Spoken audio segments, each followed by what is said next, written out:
चलिए स्टार्ट करते हैं क्वेश्चन नंबर 32। क्वेश्चन क्या बोलता है, a uniform rod A B of negligible weight, जिसका कोई वेट नहीं लग रहा है downward, is hinge at the end A. ठीक है, क्या है, हिंज है एंड ए पे, and supported at end B, B में सपोर्ट मिल रहा है उसको, किससे, बाय अ स्ट्रिंग। जब कभी स्ट्रिंग बोलेगा तो क्या करना अपने को, यहां पर टेंशन शो करना है ना।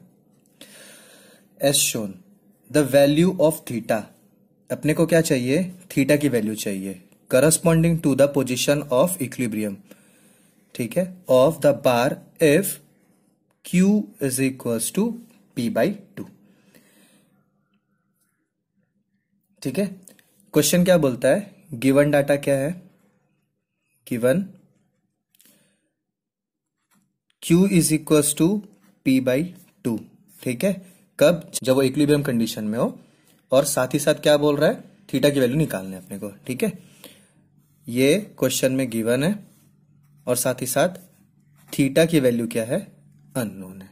ठीक है, तो अब क्या करना है, अपने को क्या करना है, थीटा की वैल्यू चाहिए, एक पार्ट बार है और दूसरा यहां वेट लग रहा है, यहां पर ये टी फोर्स लग रहा है। तो एक काम कर सकते हैं हम लोग, खाली इस पोर्शन को कंसिडर करेंगे। ठीक है, तो फ्री बॉडी डायग्राम, ठीक है, फ्री बॉडी डायग्राम में फर्स्ट कंडीशन क्या है कि क्यू वेट जो है आपका क्या लग रहा है, डाउनवर्ड एक्ट कर रहा है, और यहां से क्या है, टेंशन लग रहा है। ठीक है, तो sigma F Y is equal to 0 upward positive, इससे क्या कर सकते हैं हम, क्या लिख सकते हैं, Q is equal to T। ठीक है, इस चीज से अपन को क्या पता चला कि Q is equal to T होगा। अब एक चीज अगर ध्यान दिया जाए, यहां थीटा है, ठीक है, और अगर मैं इसको ऐसा बनाऊं तो ये क्या हो जाएगा, ये भी थीटा आएगा, है ना। ये ABC triangle, in triangle ABC, ये ट्रायंगल देखिए, ये L है और ये भी L है, ठीक है, और यहां पर दिया है थीटा, तो L दो लेंथ दिया है, तो ये क्या होगा, ये आइसोसेलेस ट्रायंगल हुआ।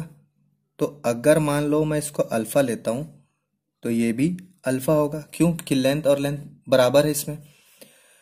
तो अगर मैं तीनों ट्रायंगल का सम करूं तो क्या होगा, theta plus alpha is equal to 180 degree, है ना। मुझे अल्फा की वैल्यू चाहिए तो क्या लिख सकता हूं, 2 alpha is equal to 180 minus theta, जिसपे अल्फा की वैल्यू क्या आएगी, 90 माइनस थीटा/2, है ना।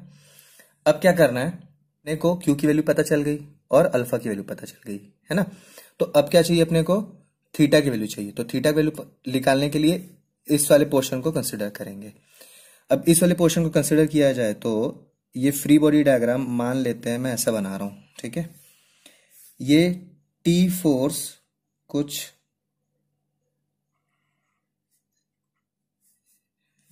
ये टेंशन ऐसा जा रहा है, कितना एंगल बनाते हुए, अल्फा,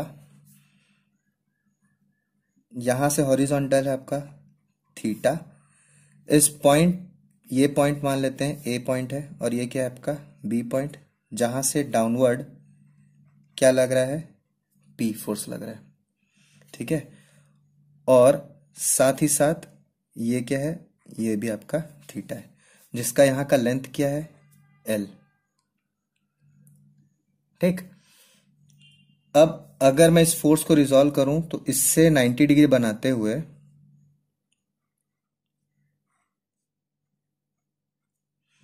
एक ये फोर्स जाएगा और एक ये अगर 90 डिग्री है तो, है ना। अब क्या देख रहा हूं, अगर ये टी अल्फा है तो मैं इसको क्या लिख सकता हूं, टी कॉस अल्फा लिख सकता हूं, और इस चीज को क्या लिख सकता हूं, टी साइन अल्फा, है ना। अब इसको अगर मान लो मैं ऐसा ड्रॉप करूं,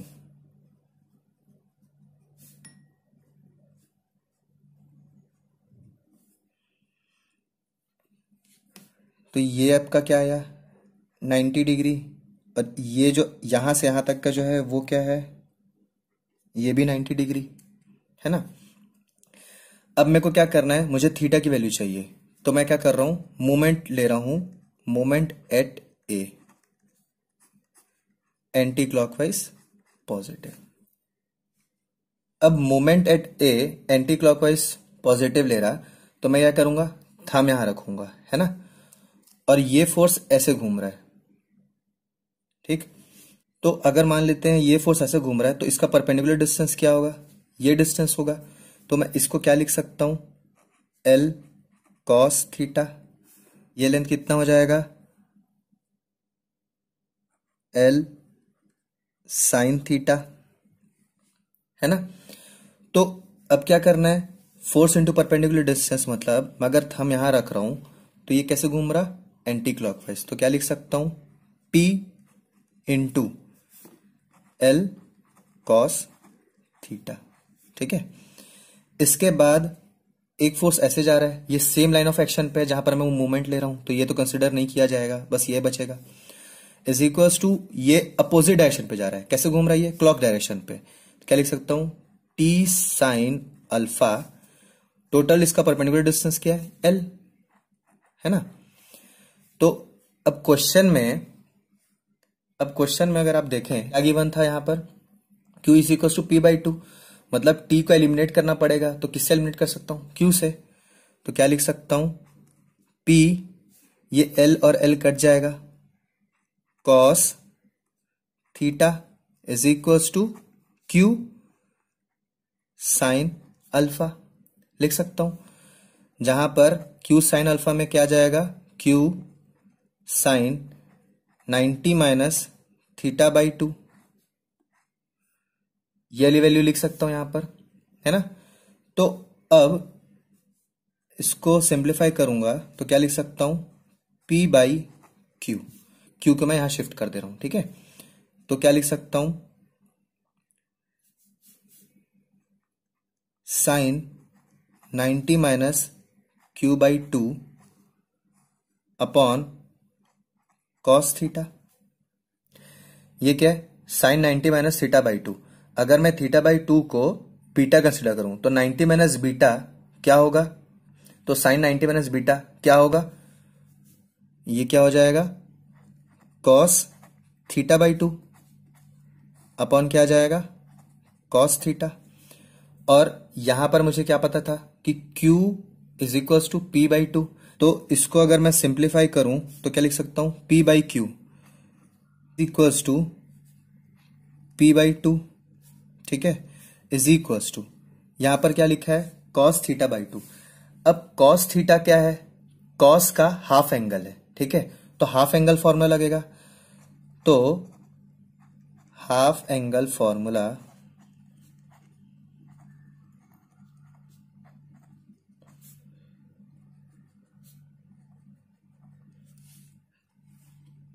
किसका हाफ एंगल फॉर्मूला चाहिए मुझे, कॉस का, तो कॉस का हाफ एंगल फॉर्मूला एक क्या होता है, cos 2 theta is equals to 2 cos square theta minus 1, ठीक है, ये एक फॉर्मूला होता है।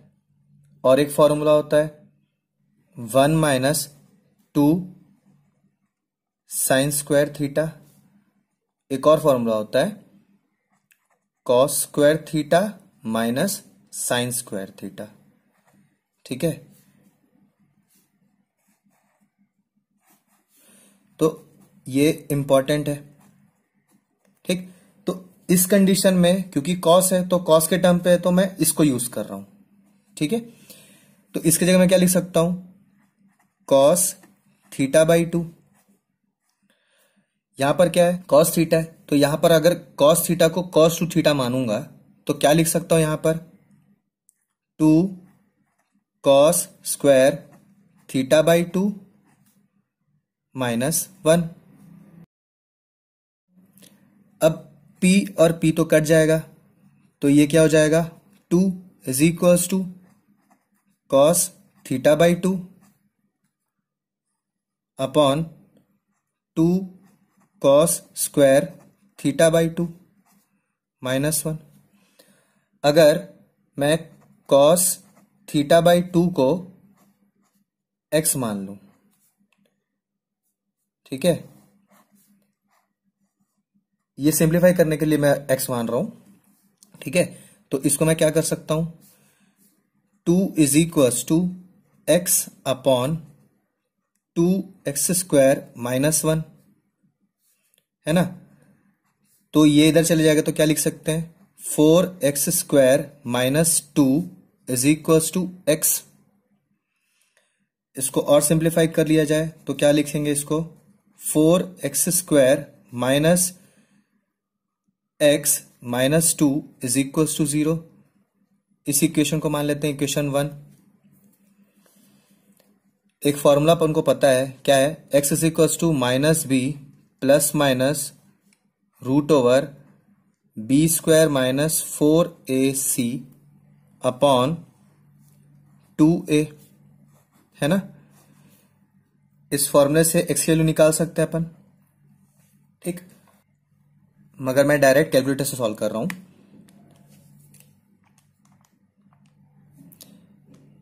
4 -1 -2 वैल्यू कितनी आ रही है, इससे x की दो वैल्यू आएगी, 0.84307 और एक वैल्यू आ रही है -0.59307, ठीक है। अब ये दो वैल्यू में हम इसको कंसिडर नहीं करेंगे, क्यों, क्योंकि ये निगेटिव वैल्यू है, हम पॉजिटिव वैल्यू कंसिडर कर रहे हैं, कंसिडरिंग पॉजिटिव वैल्यू, ठीक है। अब अगर पॉजिटिव वैल्यू कंसिडर करें तो क्या लिख सकते हैं, एक्स तो पूछा था क्या, नहीं, कॉस थीटा बाई 2 था, तो क्या पता चला, कॉस थीटा बाई 2 की वैल्यू कितनी आई, 0.8431। तो कॉस थीटा बाई 2 का ये वैल्यू, तो थीटा बाई 2 का वैल्यू कैसे निकालेंगे, कॉस इनवर्स ऑफ 0.8431 वैल्यू कितनी आ रही है। अगर मुझे थीटा बाई 2 की वैल्यू चाहिए तो क्या लिख सकता हूं, कॉस इनवर्स ऑफ 0.8431, है ना। इसकी वैल्यू कितनी आई थी, इसकी वैल्यू आ रही है 32.53। तो मुझे क्या पता चला कि थीटा बाई 2 की वैल्यू कितनी है, 32.53 डिग्री। तो थीटा की वैल्यू कितनी निकलेगी, theta is equals to, multiply कर देंगे 2 से, वैल्यू कितनी आ रही है, 65 डिग्री।